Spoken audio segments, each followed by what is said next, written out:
Hello, today we're back in the Food Media Network's home studio kitchen, and I'm going to do a demo for you where we're going to be utilizing or integrating some of those vocal communication tips, techniques, things we talked about in the previous lessons.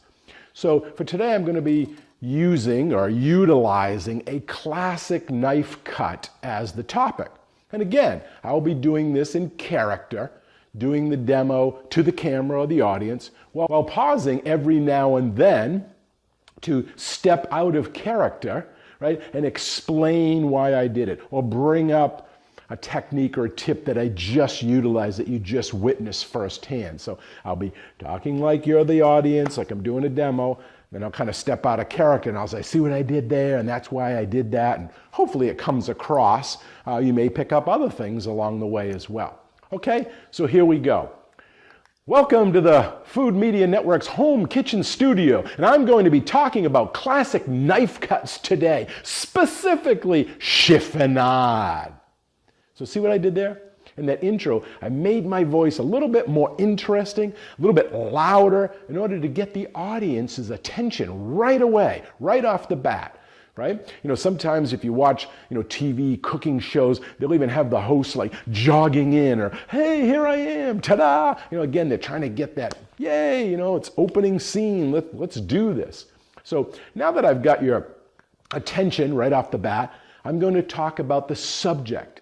A little quieter first, bringing down the volume, bringing down the energy to hit on some of the facts. Now, I'll do that.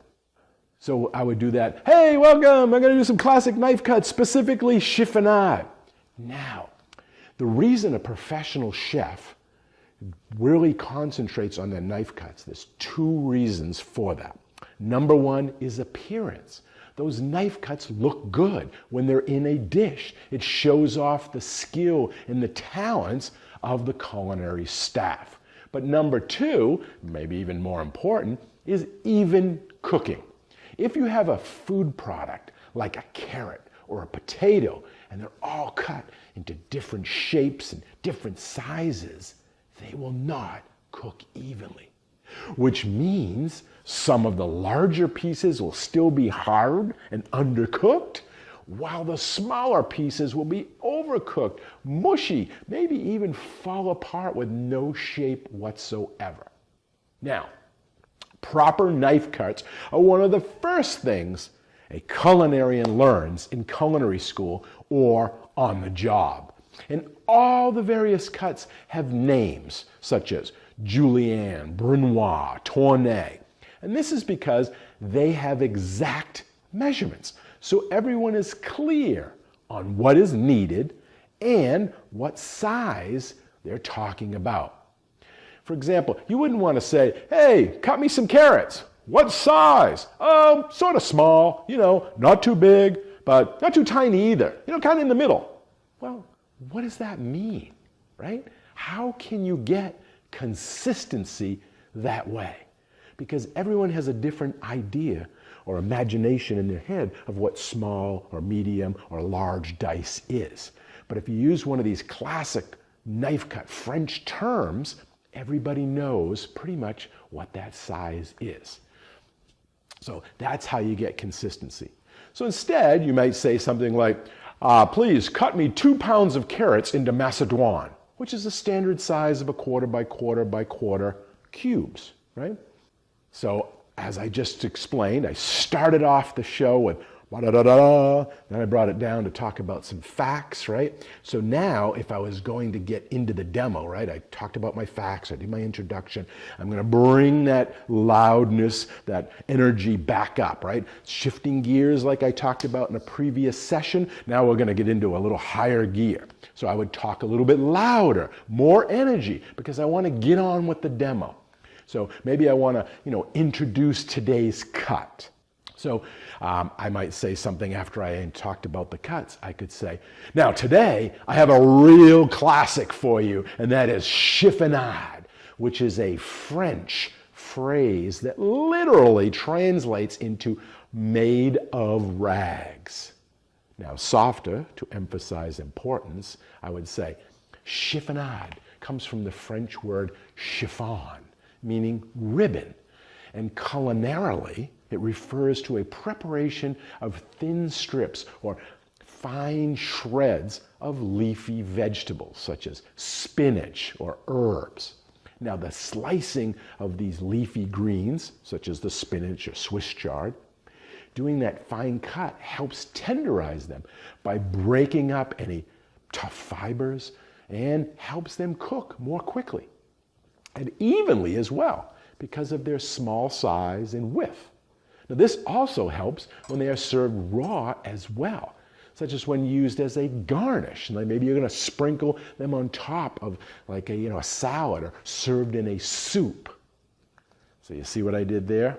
My volume was, loud, then it kind of got soft because I was talking about facts again. I wanted to bring the audience in, bring them on that journey so they could go, oh, what is he talking about? Must be important. That change that we need, right? And then I would get a little bit louder again, right? Because I'm going to get on with them and I bring it back down. So, it's modulating that voice while enunciating, right? Hitting on certain words that I want, to come across a little bit more stronger. So now getting louder as I want to talk about the ingredients today, I could use my voice this way, makes me sound, get their attention. And then when I bring it down, it makes them feel more interested in what I'm doing. And hopefully makes the audience mirror that and be interested in what I'm doing as well. So I would say something like, and today I'm using fresh basil, which I just love. Now, here is a tip for you. See how I did that? Loud, brought it back down. Now they're interested. He's going to give us a tip, right? So here is a tip for you. If you are ever using fresh basil in any of your recipes, like when I'm making homemade pesto, or as a garnish for my sliced tomatoes and fresh mozzarella salads. Well, here's the tip. I suggest you go out and purchase the whole plant from the grocery store where you get that basil. Because if you're like me, you probably bought fresh herbs before and they come in those little tiny plastic, little boxes, right? You open them up, they're like $4 to $5, right? And you open them up, you got your thyme, oregano, whatever it is, or the basil, right? But instead, go buy the whole plant, right? Like this, which you can often find in the same grocery stores where you buy in those little packages. But I know you can find them at big box stores like Lowe's, Home Depot. They usually have it for the same price or even less. For example, this one here, I picked up this week at Trader Joe's for $3.99. That's a pretty good savings over the $4 to $5. But even more so, look at how much you get. I could use this and it's not going to go bad in a week or two, right? Because it's living. So I could have this for months, picking off what I need for my recipes as I go along, right? And it's great looking, right? It could be used as a decoration, right? It's a plant. Put it in the window, put it on your kitchen, wherever you need, around your house. So it looks beautiful. It's cheaper. It gives you more volume. What's wrong with that? Okay, so now I'm going to get a little bit louder. My energy is going to be up. My voice is going to be slightly louder. I may even push a bit of pace by making my voice go faster because we want to get on with the actual demo. So the first thing we want to do is use our voice to get on with it and get to our step one, whatever that may be. So let me pause here and get into the next lesson where I'm going to chiffonade some of this basil up for you, and I'm going to actually just kind of go through it using those tips I just talked about. See you in the next lesson.